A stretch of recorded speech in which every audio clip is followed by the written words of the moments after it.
Welcome to another episode of Project Dirty Willy, and as you notice, we're here at the back of the Jeep. In this episode, we're going to be replacing this rear cargo cover.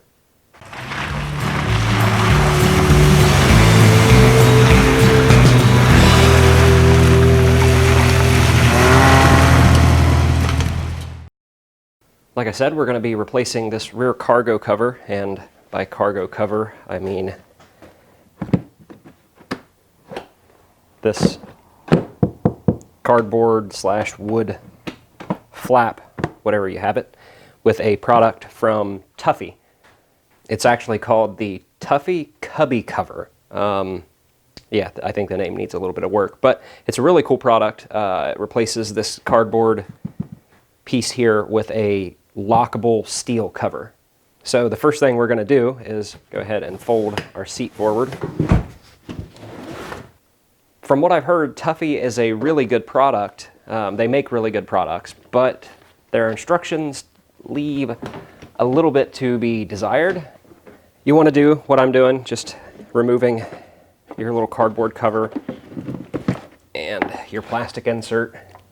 Just from looking at the instructions, it does seem like a fairly easy install. But like I said, it's just the instructions need a little work. You're probably wondering why we're cut to halfway through the installation here. You'll see that here in a minute. So before everybody starts yelling while you're seeing the installation of this, just remember that it goes under the carpet, not over like I'm doing in the video.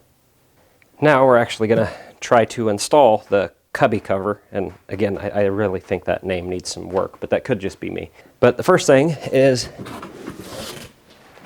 to take your cubby cover, and my first impression of this is it's actually really heavy. If you can see these metal straps here, this cover will actually, the back section of it, will slide in there, and then you'll see these 4 holes line up. Once you have that slid in there, we're going to use a 1/8" Allen key and 4 Allen bolts that go into here. All right, hopefully I've got you a decent angle here. If you keep hearing a weird sound in the background, it's really, really windy outside, and it's actually pushing in on the garage door. But anyway, we've got the hardware that comes in the kit. They tell you that the only tools that you're going to need are an 1/8" Allen key, because they don't actually supply you with one. I find that kind of weird too. Most companies give you just, a little cheap Allen key. A 1/2" wrench and a 1/2" socket. Yeah, don't make fun of my purple socket. And I'm going to add Loctite. I use Loctite on just about everything.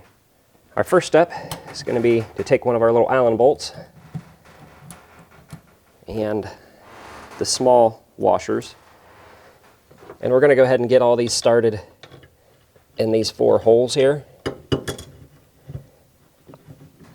Once we get all of it installed and tightened down, then I'll pull these back out one by one and add some Loctite to them. It is very, very hot in here. Seems to be another small issue here. It's not really an issue, but they want you to use these washers. They could have given you a little bit smaller washer, because these washers actually overlap each other. I'm not trying to bash their product or anything by making fun of the name and stuff like that. It's just for the premium of these parts. These things are expensive. Anything with the Tuffy name on it is expensive, and I would kind of expect a little bit different, I guess. And like I said, I'm just semi-tightening these down, because most likely you're going to have to move it around and do some adjustments to get everything to line up with your latch. And that part's installed. Our next step is to take these 2 kind of weird looking brackets, and I'm going to take this one here, make sure you can get a good look at it, and orient it in this fashion. It slides underneath in here, and then you're going to take this bracket, and I believe, yep, you're going to orientate it like that. Pull this up to the top.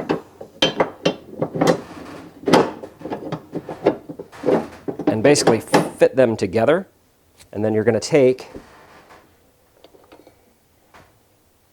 your bolts and drop through.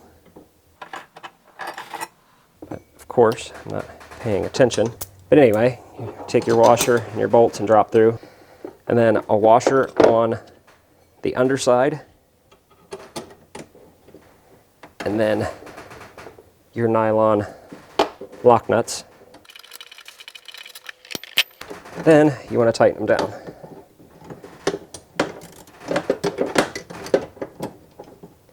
They actually give you a torque spec. I'm not 100% sure what it was. I'll have to look here in a second and tell you. Just snug that down to where it actually holds itself in place, because again, you're going to have to move all of this to get everything to line up.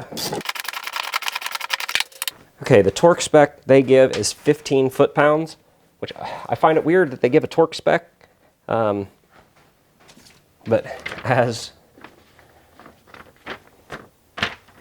you know, lacking their instructions are, they don't really give you a whole lot to go by, but yet they give you something as specific as a torque spec. I will not be torquing these to any spec. I'll just tighten them up.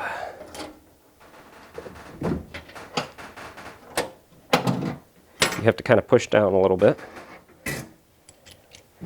But everything actually lined up.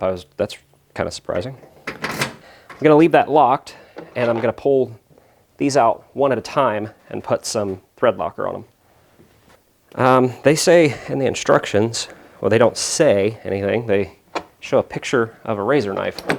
I'm not sure where the razor knife comes in. Like I said, they don't really give you a whole lot in the instructions. I'm wondering if this goes over top of the carpet. Maybe I should have tried this out before shooting the video instead of looking like an idiot. Okay, so we're back. It does go over the carpet. I guess I should have been paying attention to that. And the razor knife is to cut this to where these flaps can pull back a little further, because you can actually only get to the front set of holes.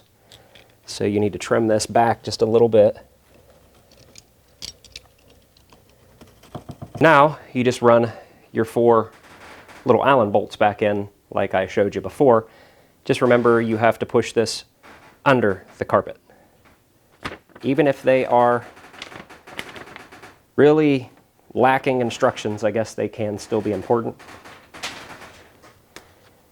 As I throw them away. So you can trim your plastic to fit under here. I'm going to warn you, it's not pretty.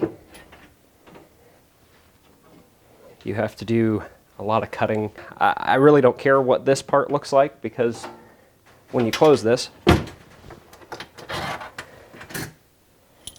you can't see it anymore. That's pretty much it. I mean, it's a relatively easy install. If you're not going to reuse your plastic underneath, then it's a really easy install. It doesn't take any time at all. So yeah, that's it for another episode of Project Dirty Willy. Make sure to check out the Rocky X TV Facebook and Patreon pages. There'll be links to both of those, as well as a link to this product in the description. And if you came across this and you're not one of my subscribers, or you're new to the channel, make sure to go into my channel and check out a couple videos. I've got all kinds of different stuff in there. So make sure to check out a couple videos. If you find one that you like, make sure to hit the like button.